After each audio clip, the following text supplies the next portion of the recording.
तुम अकेले काम कर रहे हो? कुछ दिनों के लिए दुकान बंद थी तो मुलाजिम चला गया है। ये वही इंश्योरेंस है जो तुम चाहते थे? हाँ, तुम जाकर रिपोर्ट करो, वो आदमी खुद इसका अजाला करे। मैं उसका एक पैसा भी अपनी दुकान के लिए नहीं लूंगा। मसला यहाँ पैसों का नहीं है, ये हमें कस्टडी दिलवाने में मदद करेगा। चीख पुकार की वजह से बहुत डर गई थी, इसलिए खुद को अलमारी में बंद कर लिया। अब्बास साहब, तुम्हें यकीन है कोई तुम्हारा पीछा तो नहीं कर रहा था? ऐसा मुमकिन है क्या? क्या तुमने वही किया जो मैंने कहा था? सब कुछ आपके मुताबिक है। दरअसल अदनान साहब, अब्बास साहब ने अभी आपसे पहले फोन किया था और कहा कि ट्रैकिंग डिवाइस बंद कर दो। लानत है।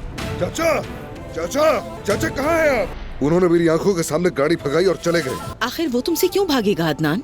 जमरुद को जिसने गाड़ी मारी थी वो वही थे। क्या तुम मेरे बेटे अब्बास के लिए जाल बिछा रही हो कोई? कहाँ हैं आप अब्बास चाचा? आखिर कहाँ हैं आप? ये तुम्हारे बाबा और मेरी खास जगह थी।